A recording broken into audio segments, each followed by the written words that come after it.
Hey everyone, my name is Kanahaiya Gupta and welcome to my YouTube channel. Today we are going to discuss triplet sum Hackerrank problem. But before moving ahead, if you are new to my channel, please click the subscribe button and hit the bell icon so that you don't miss any update. Let's start. In this problem, given three arrays A, B and C of different sizes, find the number of distinct triplets P, Q and R where P is an element of A, written as P belongs to A, Q belongs to B and R belongs to C. Satisfying the criteria P is less than equals to Q and Q is greater than equals to R.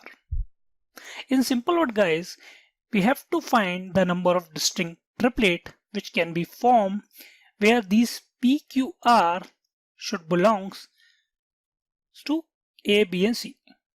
P we have to take from array A, Q should be a part of array B and R should be a part of array C. For example, we have given A equals to this 3, 5, 7, B equals to 3 and 6 and C equals to 4, 6, 9. We find four distinct triplet. So this is P, this is Q and this is R. So what is the first condition guys? P belongs to A, Q belongs to B and R belongs to C. So you can see this 3 belongs to A, 3 is present inside A, 6 belongs to B, 6 is there, and R which is 4 belongs to C. So P, Q, R belongs to different arrays. And second condition is P is less than Q and Q is greater than equals to R. So if you see here, 3 is less than equals to 6, right? And 6 is greater than equals to 4. So this condition is also getting satisfied. In the similar way, for the second triplet, this belongs to A, this belongs to B, and this 6 belongs to C. And this P is less than equals to Q and Q is greater than equals to R, right? So in the similar way guys, this is also satisfying the condition and this is also. So there are a total number of 4 distinct triplet which is satisfying these two conditions. That's why the answer will be 4, right? Complete the triplet function in the editor below. It must return the number of distinct triplet that can be formed from the given arrays. Triplet has the following parameters: A, B, C, 3 arrays of integers. What is the input format guys? The first line contains 3 integers, length A, length B and length C, the size of these 3 arrays. The next 3 line contains space separated integers numbering length A, length B and length C respectively. And output, print an integer representing the number of distinct triplet. So this is a sample input guys. So first one is a length A. So this is the length A. Second one is a length B. So this is a length B. And third one is a length C. So length A has 3 elements. So these are the 3 elements. Length B has 2 elements. So these are the 2 elements. And length C has 3 elements. So these are the 3 elements. Basically, there are 3 distinct array. Or we can see A equals to 1, 3, 5. B equals to 2 and 3. C equals to 1, 2, 3. So we have to form distinct triplet which satisfy those conditions. So these are the triplet. So there are a total number of 8 triplet guys. You can see here, and each satisfying the condition which is mentioned over there. This is a P which belongs to A. This is a Q belongs to B, and this is a R belongs to C. You can see guys, Q is greater than equals to P and greater than equals to R also. So in the similar way, for all the triplets satisfying this condition. So there are total number of 8 triplets which satisfy this condition. I hope guys you got the problem. Let's build the algorithm around it. This is the sample input guys which we have taken. 6 is the length A. So these are the 6 element. This is length B. So these are the 3 element. This is length C. These are the 5 element. So A, B and C I have noted down like this. So we have to find the number of distinct triplet which can be formed which satisfy these two conditions, where P belongs to A, Q belongs to B and R belongs to C.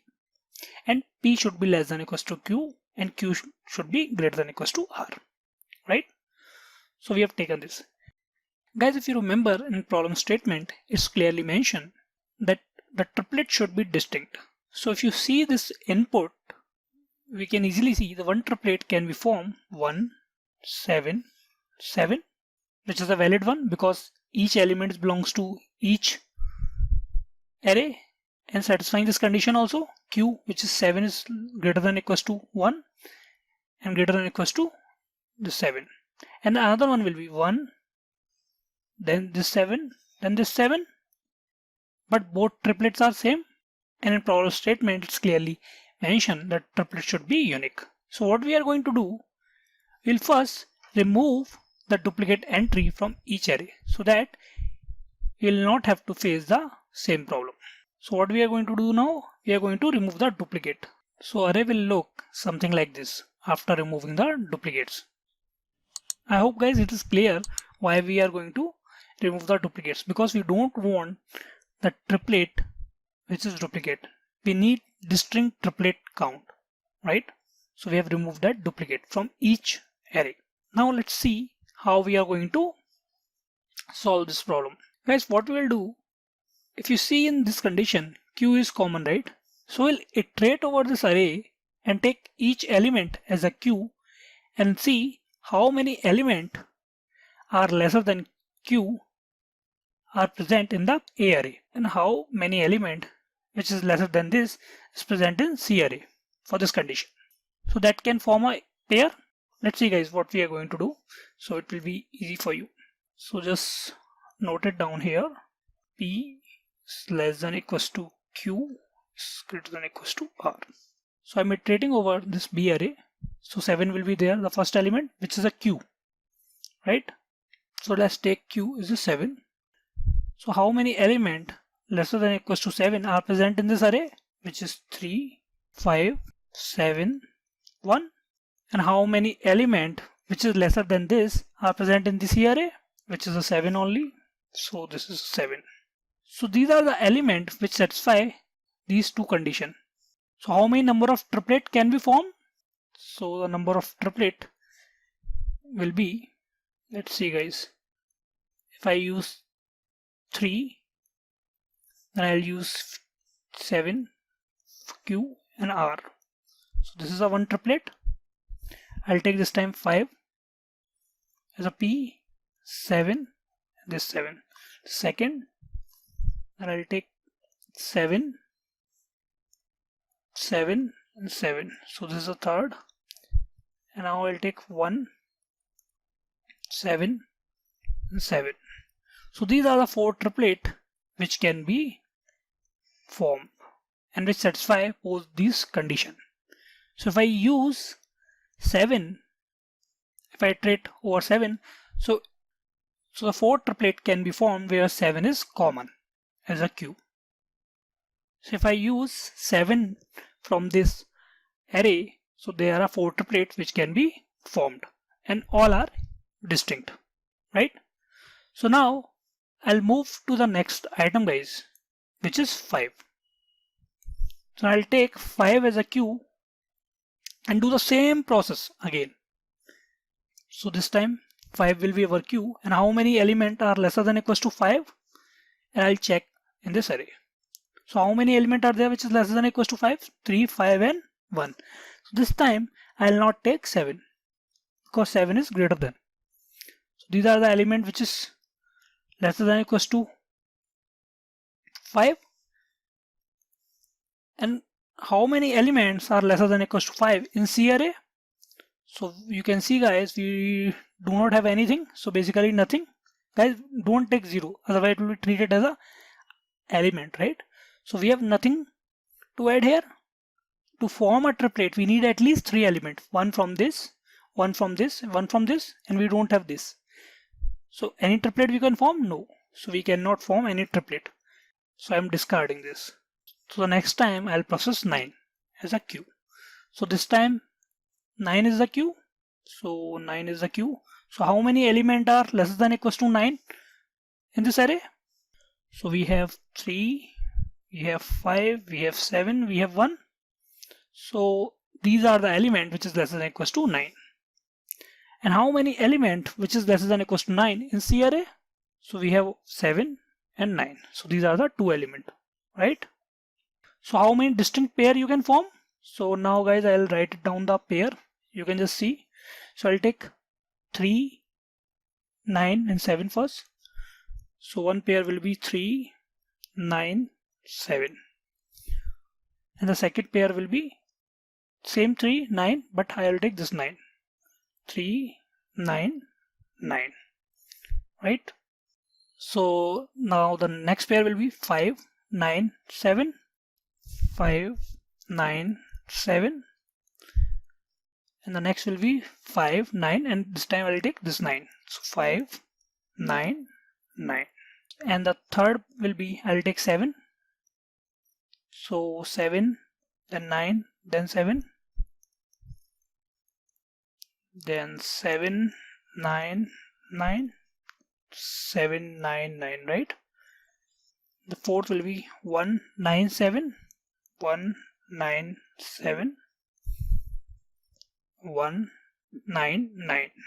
So how many triplets are there which can be formed from this? 8. And how many triplets we have formed above by using 7, which is 4. So the total number of triplet which can be formed equals to 4 plus 8 equals to 12, which is our answer. So we can form 12 number of distinct triplet which satisfy these two conditions. But in programmatically, how you are going to do this, guys? I'll give you some tips on that. So the one thing here you have seen, we have written all the pairs and counted, right? But I'll give you a shorthand trick how you will get how many pairs can be formed. So if you see from this, if you have taken 7 as a queue, how many elements are on the left side which is lesser than equals to 7? How many elements are there which is lesser than equals to 7, guys? You have 4 elements which is lesser than equals to 7. Into how many elements which is lesser than equals to 7 on right hand side? So you have 1. So the total, how many triplets you can form? Which is 4. So these are the 4 triplets, right? So in the similar way, if you do it for this, how many elements are lesser than equals to 9 on left hand side? We have 4. How many elements are there on right hand side which is less than equals to 9? Which is 2. So how many triplets you can form? Which is 8. This is just a combination, guys. So this is the easy way, guys, to calculate. Instead of writing each and every combination, you can just directly calculate it, because at the end you have to return the total of the distinct count. You don't need to tell the combination, you just need to tell the number of triplets, right? Only the count. Here the count matters, so you don't need to form this combination. We can just use this formula that how many numbers are on left hand side and how many numbers are on right hand side, and we can multiply that. Now the main thing comes over here, how you will get the number, these numbers. Here we can see easy, right? But in programmatically, how you will get those numbers. So when you use 7 as a queue and you are going to check how many elements are lesser than this, so you need to traverse this complete array. And a similar way you need to traverse this C array. So for each queue you have to traverse both the array completely, right? Which will be a tedious task. If you do like that, then the complexity of this algorithm will be polynomial. I am taking the roughly complexity, guys. Why? Because you will take this element. So one loop will be for this, and inside that you will have two loops. For each element, you will iterate this A array to find how many elements are lesser than this, and you will iterate this array to find how many elements are lesser than this. So it will be into length A plus length C. So the complexity of the solution will be this, which is almost equivalent to kind of O(n) square, because most of the people understand in terms of n. So I'll say it will be O(n) square almost, because two nested for loop will be there. If you use this approach, guys, the complexity will be going to be O(n) square. It's a roughly complexity, guys. Here no n is there, so I'm just telling on a roughly basis, because most of the people understand complexity in terms of n only. But the actual complexity will be O of length B into length A plus length C, because there will be two for loop, one for B, because you will iterate this array, and inside that you will have two for loop which will get the count which is lesser than the particular Q from both the arrays, right? So this is the complexity if you use the brute force approach, or you can say it's you traverse normally. But if there is a way to optimize it, yes. What we can do, we'll sort this array. So if you sort this array, so the array will look something like this: 1, 3, 5, 7, and the second one will be 7, 5, 9, and the third one will be 7, 9, 11, 13. So now it will be very easy for you to find the number of element which is less than or equals to this. So take this element Q and apply a binary search on this array, because all arrays are sorted now. So you can apply binary search. So take this element, apply the binary search, and it'll get the count how many elements are less than or equals to this. In the similar way, take this Q, apply the binary search, and get the count how many elements are less than this, which will take log n time, right, to find that element. Sorting will take nlogn, and this is log n. So overall complexity will be nlogn, guys, which is much better than O(n) square. I hope, guys, you got the idea what we are going to do. After removing the duplicate, we are going to sort all these array and use this mechanism to find how many elements are lesser than this and how many elements are lesser than this, and then we'll multiply of both like this. I hope, guys, now you got the idea how we have optimized this solution. To understand it more little bit in detail, let's see the coding part, guys. So this is the function, guys, triplet, where we are accepting three parameters: array A, array B, and array C. So I've taken a variable called distinct triplet, which is 0, because this is what we are going to return from here. Or let me change to distinct triplet count, so it will be easy for you. Yep, so I've changed that. So this is the distinct triplet count, which will return the count at the end. Here I am calling a function called remove duplicates and passing the array one by one. You remember, guys, right? I said first operation will be we have to remove the duplicate, because we don't want to consider the duplicate triplet count. It should be distinct. We have to find the distinct triplet. So that's why we are removing the duplicate. So I have created a function. This is a custom function, guys. So in that I am removing the duplicate. That this logic can be anything. Whatever you like. There are multiple ways to remove the duplicate, and all ways having some pros and cons. So you can choose any way in any programming language, but at the end that array should be unique. It should not contain any duplicate. But what I did, I am just telling you. So I've taken a set. I am iterating over this array and adding into a set, because set doesn't allow duplicate. After that, I am initializing one more array, because once I know the actual size of the unique array, so I am initializing that array and adding that element into that and returning that array. Guys, some people may have question why I am using this extra space and all. We can first sort this array, then get the duplicate and all. Guys, each and everything is having pros and cons. if you see here, after removing the duplicate, I'm sorting these three arrays, right? So these two operations are interchangeably. You can first sort the array, then remove the duplicate, and you can first remove the duplicate and then sort the array. But both having their pros and cons. How? Suppose if you remove the duplicate first, suppose you have only 3, 3, 3, 3, 3, and you have removed the duplicate first, so only 1, 3 will be there. So sorting will take less time, right?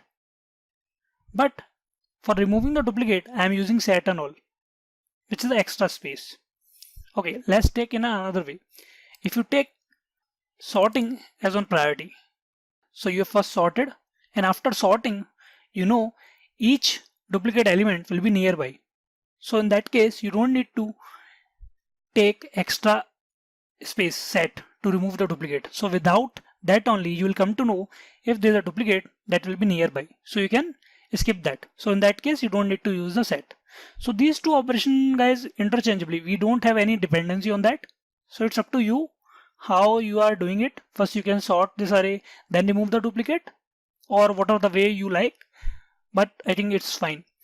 So here I am removing the duplicate, then sorting it. So after sorting, what we are doing, guys, we are iterating on this array, distinct B, basically the B array, which will act as a queue. Okay, and from that, what I will do, whenever I'll get the queue from this, I'm going to get the valid index. Basically, I'm applying a binary search. In valid index, nothing, it's a binary search. I'm passing the array and the queue, because each time the queue value will change, right? So I'm applying the binary search and getting the index from there. What is the exact index? So, and why I am doing +1, guys? Because in array, index start from 0 onwards. So if the element is on 0 position, you will get 0, not 1. So that's why I am adding +1. So this get valid index, what it takes? It takes the array and the key. And at the end, it will return the count, how many elements are less than equals to particular key. So this is the logic, guys, to find out how many elements are lesser than equals to. This is a simple plain binary search with a little bit of modification. So if distinct A made is less than equals to key, so in that case we are going to store it as a count, and it will increase the low equals to mid +1, because now we want to check if there is some more element which is greater than this previous one and less than equals to key. And if this is not true, all element, the mid of the array element is greater than key, so it means we are going to reduce our search space. So high will be mid -1. So it's a normal logic, guys, which will just give you the index of the particular element which is lesser than equals to key. And what is the index I'll get? I'll do +1, because index always starts from 0 onwards. So if I got second index, means 3 elements are there which is less than equals to key, 0, 1 and 2. Let's see in this example, guys. So if you talk about 9, you will get this index, which is this. Basically it's a 1. So how many elements are there which is less than equals to 9? So that index will be 1.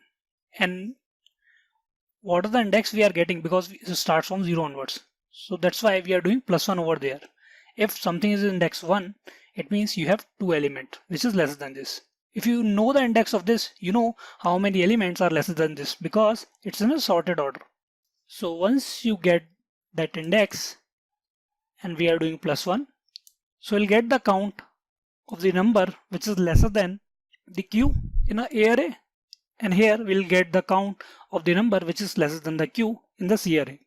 And after that we are multiplying both of these numbers and storing in a distinct triplet. So we'll do the same thing for all the element which is present in a B, and at the end we are returning this count.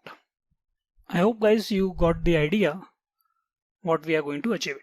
So let's try to run this example on a Hackerrank platform. So I've taken this.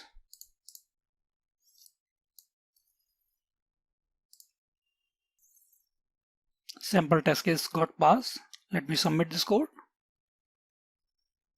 Guys, if you remember the last time we have seen the count triplet Hackerrank problem.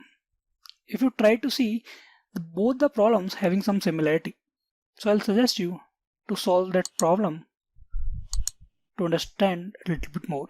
Congratulations guys, all test case got passed. I hope guys you have enjoyed this tutorial. If you find this tutorial helpful, please let me know in the comment section. Thanks for watching guys.